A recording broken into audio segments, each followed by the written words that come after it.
Hello everyone, Dr. Judy here from the Psychological Healing Center, and we are going to be doing some more mind map paintings. So I think pictures worth 1,000 words, and we're going to go into reactions to the moon. So for some of you who've watched the painting of panel 1, do we have that painting readily available? Thank you so much. Okay, so here is panel 1, the new version of panel 1, which illustrates wounds of childhood, which there are 5 of. There is physical abuse, sexual abuse, verbal abuse, neglect, and smothering. And when we are wounded, we are shadowed over. And I want to make sure that you can interrupt me and ask questions, text away, and I will answer questions. So this is an illustration of my mind map version of panel 1. And so now I'm going to move to panel 1, which is the reactions to the wounds. So obviously when we are wounded, we are going to have a reaction to that wound and it hurts. So I'm going to start with a little bit of red, because when we have a boo-boo, you know, the psychological boo-boo, it's an ouch. So here is the red and the ouch of that wound. So of course I'll never know what I'm doing until I'm doing it. So I have no idea what's going to appear on the canvas. But right now all I know is that there's a lot of hurt and pain and reaction. And so I want to paint that in and talk about different types of reactions that people have to physical abuse, emotional abuse, sexual abuse, neglect, abandonment, smothering. So we do know that, ouch, it really, really hurts. So some of the reactions can be anxiety, and sometimes people get closed down and they shut down and they pull in and they get very, very depressed. Some people have somatic issues, and so I'm just kind of painting through so that we can see the cracked lens of perception, because the white represents our wholeness, and this cracked lens is what happens when we're wounded, is we don't see psychologically straight. So what do I mean by the cracked lens of perception is that we no longer see ourselves in the world in an objective, logical manner. Now we're seeing our world through the lens of psychologic, with the emphasis on psycho, because we are not in our clear lens of perception. So here is the reaction to the wound, and now I'm going to switch to another color. Oh, we have watchers who are jumping on, and hi everyone, and thank you for joining us. And please make sure that you ask away questions. And so there we have the reaction and a little bit of that cracked lens, bent lens of perception. And let's just paint in some of these wounds of childhood. So I'm just going to paint in, let's use metaphors. So let's say that we are isolated. Let's use the color blue to illustrate the wound of isolation. Okay, so here we are holding in. Okay, that's the wound of isolation. This is going to create a reaction, obviously. Okay, and here let's use another color for the wound of, let's see if I can, okay, so let's use this as a sexual violation, because it's kind of profound and this orange color here. I don't know if it's coming through very well, but we're going to use that to describe. I think we need some more of an outline here. That's going to represent sexual wound. Okay, you can see everything is bouncing around and reacting here. And now we're going to switch to a metaphor for physical abuse. So let's go really dark on this one. Let's use a very, very dark kind of like a purplish blue here, okay? Really, really dark. And let's let that represent physical abuse. And so there's a cracking going on and an overshadowing, and of course the human psyche wants to break out, wants to heal and go back to the light. So we've got the sexual abuse, we've got the physical abuse, and now I want to illustrate here the verbal abuse. So let's use yellow for the verbal abuse, okay? So yellow as a metaphor for the verbal abuse. So when we are verbally abused, obviously, again, it's going to compromise the fiber of our being. It's going to create reactions. So here we have a metaphor for the verbal abuse. And then the last one is the smothering. So let's use another color for the smothering. Here, let's go with this kind of a mustard yellow. I don't know why, but I guess I'm free associating smothering today with kind of like a mustardy yellow color, okay? And now what I want to do is I want to illustrate the cracked lens of perception. So, do we have a question? Yes, we do. Someone said, what is the question, please? Someone said, is it weird that I'm calling out colors before you pick it? Are you serious? Maybe you were tuned in. Maybe there's an intuitive feeling going on here. So I want to go into, thank you for that question. No, I think that I have had too many coincidences in my life to think that coincidences are random. I think there is significance to coincidence, and I'm going to paint in here the light. Okay, so here is the white of the light, and this is our human desire, right, to break through, and have light streaming through even the wounds of childhood. It's trying to stream through. So I want to take another color, mainly a non-color, black, and illustrate the cracked lens of perception. So here it is. This is cracking our lens of perception on life. So again, we are not seeing straight. So here are the cracked lens of perception metaphor, okay? See if I can illustrate this with the black paint. I am using acrylic here, so I'm using oil, so it's a little softer, and so I'm looking at the cracked lens. Hello, new viewers, and I am explaining what I'm doing here. Are there any other questions that are coming through? There's a comment that says, it's from an emotional regulation control counselor, and they say they use the mind map to help people figure out the cause of their thoughts and behavior, which comes from childhood wounds. You're using the mind map? That's amazing. Thank you. It's something that I want to spread worldwide, and particularly I want to get it into the school system, because I think children who understand wounds of childhood and how they're reacting will have a clearer perception of what's going on with them. So here are these cracks in perception. Okay, I think I've painted all that in. And let's just get a little bit more elaborate, just because I do like to paint.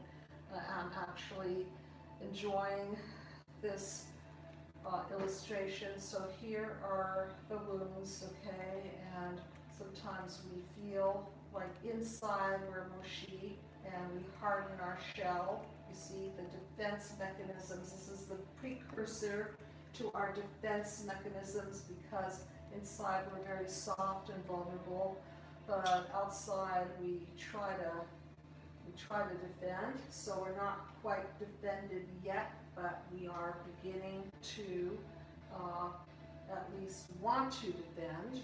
And so let's go back into this particular and flesh it out a little bit. We got a question. Pardon me, do we have a question?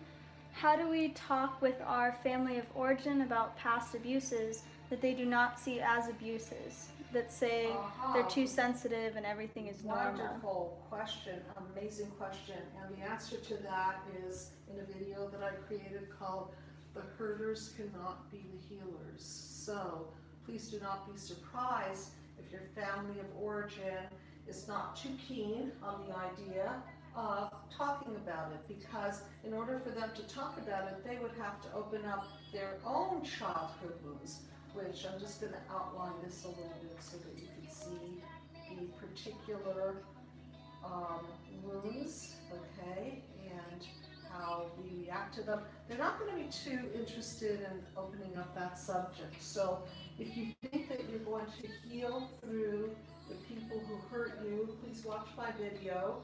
Herders cannot be healers. If you feel that you must talk to them, and if you feel that there is a chance that they will listen, a chance that you will break through, then I suggest that you use the peaceful healing dialogue. And maybe before you begin the discussion, it might be important for you to give them a copy of the PDF of the book. And here's the book, Be the Cause, Healing Human Disconnect, and you can contact the clinic anytime and I will get you a free PDF of the book. So you can see that these outside shells, if you will, are metaphors for the beginning of the defense, because nobody wants to stay in reactionary mode. You see, we start defending. And remember, we're very, very soft on the inside, okay? This is where we're really, really soft and vulnerable, and it hurts, and so we begin to defend against all of these emotional abuses, sexual abuses, physical abuses, and as children, we are permeable. We are not non-permeable. So all of this pain and suffering comes in, comes through, and hurts us, and affects us, and infects us, okay? So you can see that here it is, the soft and mushy stuff. Okay, question time. As I am painting away, which I actually enjoy doing, this is the soft and mushy internal of our being, and because we're children at this stage of development, this is also the developmental model. First few years of life, attachment theory, John Bowlby says that the more we are sheltered from our reactions and emotions, meaning the more parenting we get, eye contact, breastfeeding, stay-at-home mothering, father, secondary, primary caregiver giving us all of our emotional needs, then we are going to be buffered against these reactions, that our parents can protect us better from the softness within. And please feel free, as I mentioned, to ask away. So I'm going to flesh this out a little bit more. Okay, go for it. Stacy Gersey is asking, how do we trust ourselves with a traumatic cracked lens? I have heightened... Say that again? How do we trust ourselves when we have a traumatic cracked lens of perception? That's a great question. So how do you trust yourself? Because the way you see the world is distorted, right? Here it is, that cracked. You see ourselves straight and our world straight. I'm going to paint in some more cracks. So how do we correct this?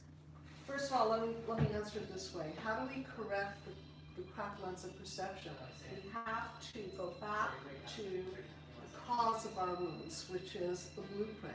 And we have to identify all of these childhood wounds and what we interpreted as a result of these wounds, which I will be painting next week when we come to panel 3, which is the encoding.